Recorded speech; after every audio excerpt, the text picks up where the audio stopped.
दोस्तों आज मैं जॉस 2 मूवी को एक्सप्लेन करने वाला हूँ। इसका फर्स्ट पार्ट मैंने ऑलरेडी एक्सप्लेन कर दिया है। अगर आपने वो नहीं देखा है तो उसे भी देख लीजिए, लिंक आपको डिस्क्रिप्शन में मिल जाएगी। Now let's explain Jaws 2। कहानी की शुरुआत में हम दो लोगों को देखते हैं जो लेक में स्कूबा ड्राइविंग कर रहे होते हैं। इस दौरान वो लोग अपने पास मौजूद कैमरे में फोटो भी निकाल रहे होते हैं। तभी एक शार्क उन पर अटैक करके उन्हें बहुत ही बेरहमी से मार देती है।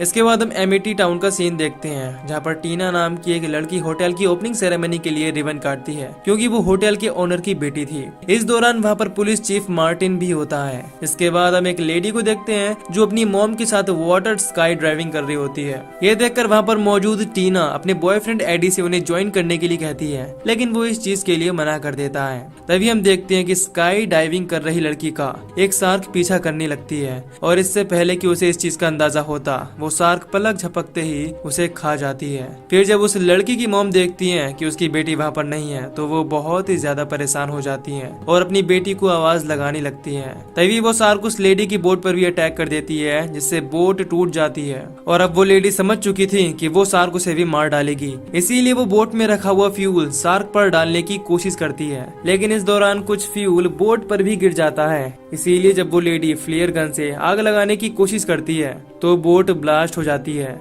जिसमें वो लेडी मारी जाती है, लेकिन शार्क बच जाती है। फिर जब पुलिस ऑफिसर उस जगह की जांच करता है तो वहाँ पर उसे कुछ भी नहीं मिलता। इसीलिए वो अपने चीफ मार्टिन को इस बारे में बताता है तो वो उसे वहीं पर आसपास जाल लगाकर डेड बॉडीज ढूंढने के लिए कहता है। इसके बाद हमें चीफ मार्टिन के घर का सीन दिखाया जाता है जहाँ पर वो अपने बड़े बेटे माइक से पूछता है कि तुम आज क्या करने वाले हो। इस पर वो कहता है कि मैं अपने दोस्तों के साथ बोट सेलिंग पर जाऊंगा क्योंकि यहाँ पर इसके अलावा कोई भी काम नहीं है। मार्टिन उससे जॉब के बारे में पूछता है, लेकिन यहाँ पर हम देखते हैं कि माइक उस जॉब को नहीं करना चाहता था। इसीलिए उसकी मॉम भी उसे जॉब के लिए मना कर देती है। इसके बाद माइक फिर से बोट सेलिंग के लिए वहाँ से निकल जाता है। फिर हम एडी और उसकी गर्लफ्रेंड टीना को देखते हैं जो समंदर के किनारे भाग रहे होते हैं। उन्हें एक किलर व्हेल की डेड बॉडी मिलती है जिसकी हालत बहुत ही ज्यादा खराब थी। इसके बाद मार्टिन भी उस व्हेल को देखता है। वो बहुत ही ज्यादा हैरान होता है क्योंकि उसे इस बात का डर था कि उस व्हेल पर शार्क ने अटैक किया है। इसीलिए वो अपने साथ मौजूद शार्क एक्सपर्ट से इस बारे में पूछता है, लेकिन वो इस बारे में चेक करके बताने के लिए कहती है।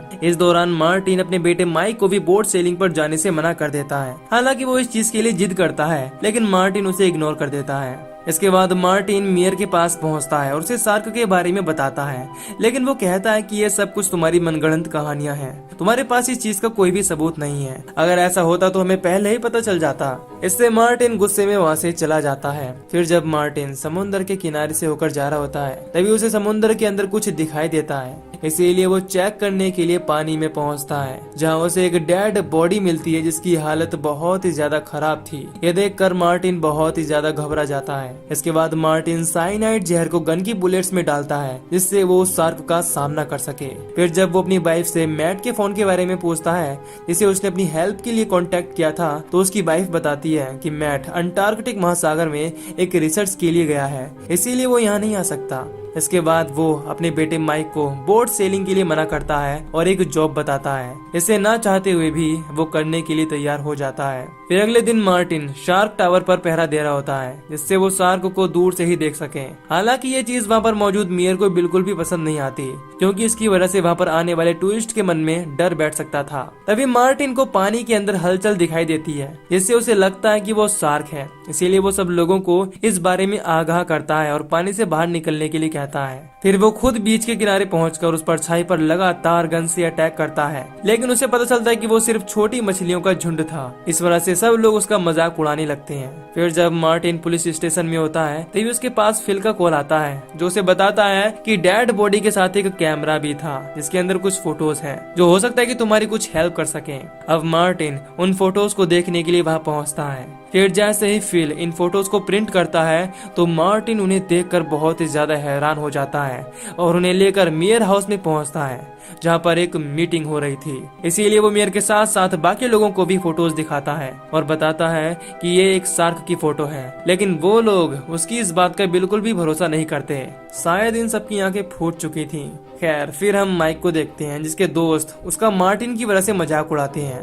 तभी उसके पास जैकी नाम की एक लड़की आती है जो उसके साथ लाइट हाउस जाने के लिए कहती है। हालांकि पहले तो वो इस चीज के लिए मना करता है और कहता है कि मेरे डैड ने मुझे वहाँ जाने से मना किया है, लेकिन वो कहती है कि क्या तुम अपने डैड की सारी बातें मानते हो। और ये सुनकर माइक उसके साथ जाने के लिए तैयार हो जाता है। इसके बाद जैकी उसे 8 बजे लाइट हाउस में आने के लिए कहकर वहाँ से चली जाती है। इधर जब मार्टिन घर पहुँचता है तो हमें पता चलता है कि उसे कुछ दिनों के लिए चीफ की जॉब से सस्पेंड करके उसके साथी ऑफिसर को चीफ बना दिया गया है। इस चीज से वो बहुत ही ज्यादा फ्रस्ट्रेट होता है। इस दौरान ऑफिसर जेफ इस चीज की वजह से काफी शर्मिंदा होता है, लेकिन मार्टिन उसे समझाता है कि इसमें तुम्हारी कोई भी गलती नहीं है। नेक्स्ट सीन में हम मार्टिन को देखते हैं जो अपने घर से निकलने की कोशिश करता है, लेकिन उसे उसका छोटा भाई देख लेता है और साथ चलने की जिद करता है। हालांकि पहले तो माइक इस चीज के लिए मना करता है, लेकिन जब वो उसे चिल्लाने की धमकी देता है तो माइक मजबूरन उसे अपने साथ ले जाने के लिए तैयार हो जाता है। फिर वो सभी साथ मिलकर बोट सेलिंग के लिए निकल जाते हैं। इस दौरान वो लोग 6 अलग अलग बोट में होते हैं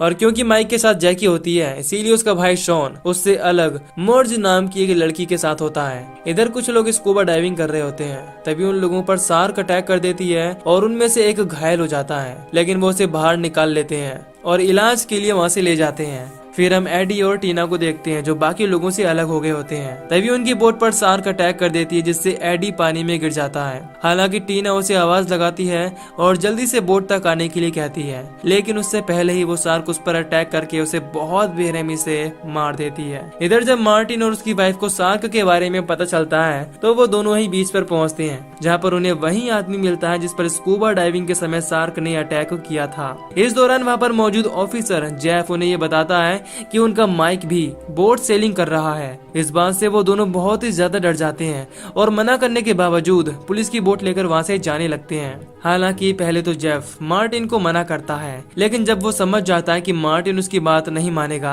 तो वो भी मार्टिन का साथ देने के लिए तैयार हो जाता है, क्योंकि उसे ये बात अच्छे से पता थी कि मेयर उन दोनों में से किसी एक को तो काम पर रखेगा ही। इसके बाद मार्टिन हेडक्वार्टर में कॉल करके हेलीकॉप्टर मांगता है और उनसे लाइट हाउस पहुँचने के लिए कहता है, इससे माइक और उसके दोस्तों को बचाया जा सके। फिर जब मार्टिन आगे बढ़ता है तो उन्हें एडी और टीना की बोट दिखाई देती है जो बिल्कुल खाली थी, जिससे उन्हें लगता है कि वो मर चुके हैं। लेकिन जब मार्टिन बोट के अंदर चेक करता है तो उसे वहाँ पर टीना मिलती है जो अभी तक जिंदा थी, लेकिन इस दौरान वो बहुत ही ज्यादा डरी हुई थी और ऐसा लग रहा था कि वो शॉक में है। इसीलिए मार्टिन की वाइफ उसे संभालती है और जेफ के साथ उसे वापस ले जाती है।